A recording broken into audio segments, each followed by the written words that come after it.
Então, se eu tivesse uma figurinha, eu colocaria agora na tela, né? Há um clima de constrangimento. E, de fato, há um clima de constrangimento lá no Tribunal Superior Eleitoral. Por quê? Porque agora, essa ação, o que aconteceu ontem, criou uma saia justa para os ministros do TSE. E aí, hora de colocar a bola no chão para que vocês entendam. Eu conversei ali com alguns integrantes ali do TSE, pessoas ligadas aos ministros, para poder entender como é que essa declaração, esse pedido de voto do Lula, ele vai impactar em um eventual no julgamento de uma eventual ação lá no TSE, porque primeiramente você busca a justiça eleitoral, mas provavelmente esse caso ele vai chegar aí às instâncias superiores. E o que se falou ontem, inclusive em grupos de WhatsApp de advogados eleitorais, é que esse caso que aconteceu ontem, ele é muito semelhante ao dos atos de 7 de setembro de 2022. Ação essa que resultou na inelegibilidade do Jair Bolsonaro por 8 anos. Então, há esse paralelo.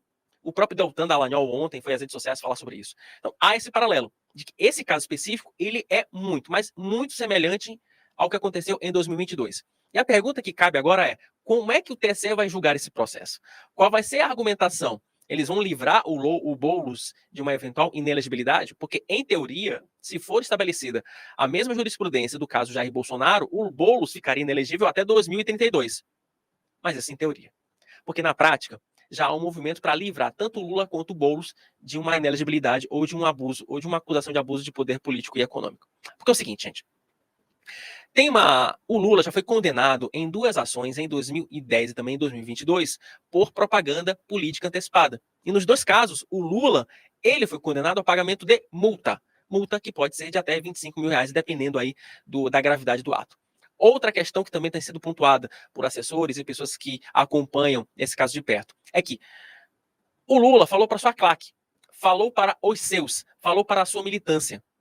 E isso, teoricamente, não teve um impacto eleitoral substancial para, por exemplo, tirar um voto de um deputado, de um eleitor bolsonarista, ou de um eleitor que não gosta do Boulos, para poder, né, de fato, o Lula conseguir converter esse voto. Então, há também essa questão do efeito, porque ele falou em um evento tipicamente, né, basicamente, para os sindicalistas. Então, esse é um ponto que também deve sopesar nesse processo.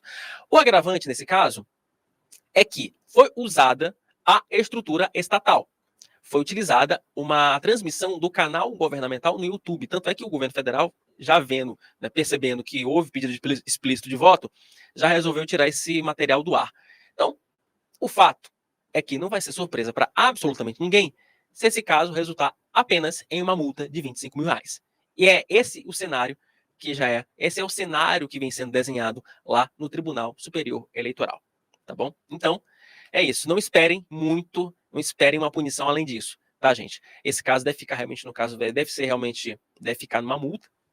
Não acredito que fuja disso, mas que haverá sim uma pressão para que o TSE tenha utilize esse caso para dar uma resposta firme a outros pré-candidatos.